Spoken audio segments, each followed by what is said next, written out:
she was supposed to be untouchable. At the height of her fame, Pamela Anderson was the most downloaded woman on the early internet, a name that stopped conversations, a face that sold millions of magazines, and a body that an entire decade built its fantasy around. She had survived abuse, assault, betrayal, and one of the most humiliating scandals in Hollywood history. She had built her dream home with her own hands and her own money, a place where the chaos of her public life could not reach her. And then, in 2021, she sold it. Quietly. Finally. For reasons that had almost nothing to do with real estate. The house sat in Malibu Colony, one of the most exclusive stretches of coastline in the world. Pamela had bought the raw land back in December 2000 for $1.8 million, at a time when her career was still blazing and her personal life was already burning. Over the next decade, she poured $8 million into it, tearing down what was already there and building something that looked like it had been dreamed rather than built. Teak wood. Glass walls that opened onto the Pacific. Solar panels. Floating staircases. A eucalyptus sauna. A platinum-tiled pool with a built-in bar. A private path that led directly to Malibu Lagoon State Beach. It was not just a home. It was a declaration. But here is what nobody talked about when the sale made headlines. Pamela did not sell that house because she needed the money. She did not sell it because the market was right or because some financial advisor told her the timing was perfect. She sold it because she was done. Done with California. Done with the version of herself the world had spent 30 years projecting onto her. Done carrying a life that had been built more for public consumption than for private peace. The house was the last symbol of all of it, and letting it go was the only way to finally walk away clean. To understand why that sale meant so much, you have to go back much further than Malibu. You have to go back to a small town in British Columbia, to a working-class family that had very little, to a little girl who learned too early that the world could be violent and silent at the same time. Because everything Pamela Anderson built, every mansion, every magazine cover, every marriage, every comeback, started in that place. And in a way that took decades to become clear, it ended there too. She was born on July 1, 1967, in Ladysmith, British Columbia, and the timing of her arrival felt almost scripted from the start.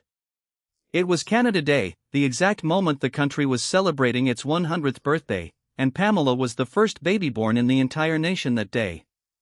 People called her the Centennial Baby, a title that sounded like the beginning of a fairy tale. Local businesses sent cash prizes and gifts. A freezer full of meat arrived at the family door.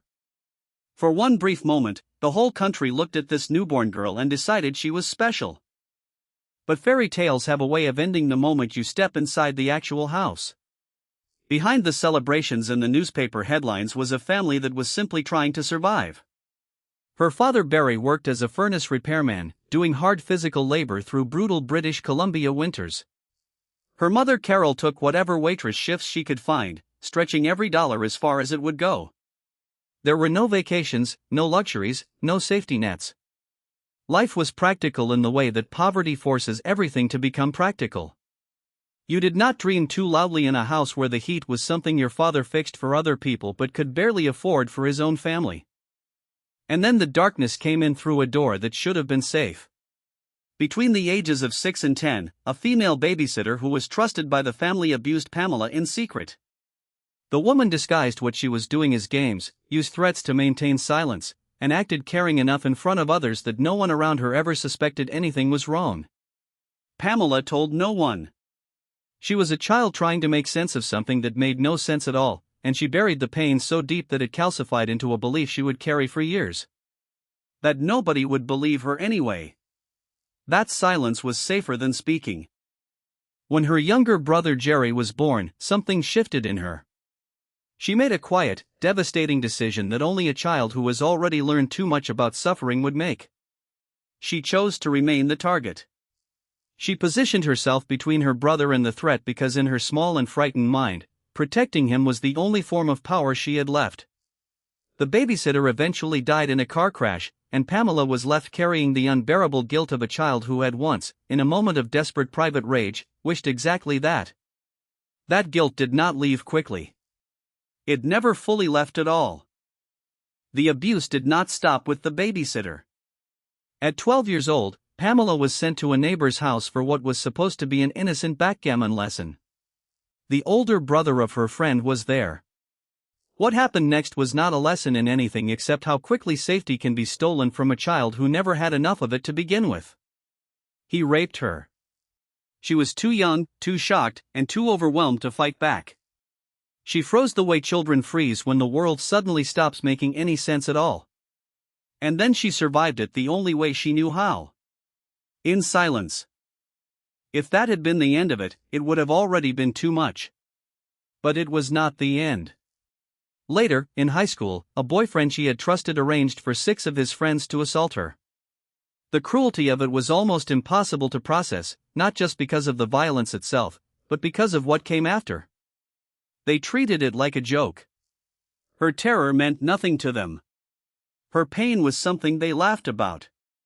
And when it was over, she was thrown from a moving car and left bruised on the side of the road, discarded like something that had already served its purpose. At home, things were no better. By the time Pamela was 17, she had spent years watching her father's drinking transform the house into a place of unpredictable tension and sudden violence. One night, it reached a point she could no longer witness without acting. Barry, drunk and out of control, grabbed her mother Carol and slammed her head against a hot stove burner. Something broke open inside Pamela in that moment. She threw herself into the chaos and punched her father in the face with everything she had. Blood appeared. The violence stopped, at least for that night. She stood there shaking, not triumphant, just done. She left. She rented a small apartment in Comox and supported herself with waitress work, not because she had a plan, but because survival had always come before planning in her life. She moved to Vancouver. She worked at a tanning salon. She taught aerobics. She pieced together a life from whatever was available, the way people do when they have learned that nobody is coming to rescue them. Long before Hollywood ever placed a camera on her, Pamela Anderson was already doing the hardest kind of work there is. She was rebuilding a self that the world had taken apart before she was old enough to understand what a self even was. Then, in 1989, everything changed in the kind of way that only happens once. She was 21 years old, and she went to a BC Lions football game at BC Place in Vancouver wearing a tight Labatt's blue t-shirt. It was not a calculated move. There was no agent waiting in the wings, no photographer she had tipped off, no strategy behind the choice of shirt. She was just another face in a crowd of more than 30,000 people, watching a football game on an ordinary afternoon. Then a cameraman found her. Put her face on the giant screen above the stadium. And 30,000 strangers erupted at once, cheering and whistling for a woman whose name not a single one of them knew. In the stands, Labatt's executives watched the crowd react and understood immediately that something unusual had just happened. After the game, they went looking for her. That is how Pamela Anderson entered the entertainment industry. Not through an agency. Not through years of carefully planned auditions. Not through connections or privilege or the right last name. Through one random moment in a football stadium where a crowd of strangers decided they could not look away. Labatt signed her, turned her into the Blue Zone girl, and put her face on posters and billboards across Canada. For a woman who had spent years simply trying to survive, it was the first time the world looked at her and saw something worth celebrating rather than something worth taking. That visibility opened the next door almost immediately. Playboy Scouts noticed the campaign and reached out. Pamela hesitated. She was still, underneath all the sudden attention, a working-class girl from a small Canadian town, and posing nude for an internationally famous magazine was not something she had ever imagined for herself. But she flew to Los Angeles, did the shoot, and in late 1989 landed on the cover of Playboy. That one image pushed her from Canadian curiosity into an international phenomenon almost overnight. She would go on to appear on more Playboy covers than any other woman in the publication's history, becoming one of the most recognizable faces of 1990s glamour and one of the earliest examples of a celebrity whose image outgrew anything she had actually intended to become. She moved to Los Angeles and took her first acting role on Home Improvement, playing Lisa the Tooltime Girl. The part was small. She smiled, handed tools to the hosts, and made an impression that was bigger than the role deserved. That impression led directly to Baywatch, where in 1992 she joined the cast as CJ Parker and spent 5 seasons becoming something the entertainment industry rarely produces on purpose. She became a worldwide symbol. And the red swimsuit she wore doing it became one of the most replicated images of the entire decade. But symbols, as Pamela was about to learn, have a way of crushing the person standing inside them. Tommy Lee walked into her life on New Year's Eve 1994, and from the very first moment, the whole thing moved at a speed that left no room for caution or clarity. She noticed him across a crowded club and wrote his name on her hand so she would not forget it.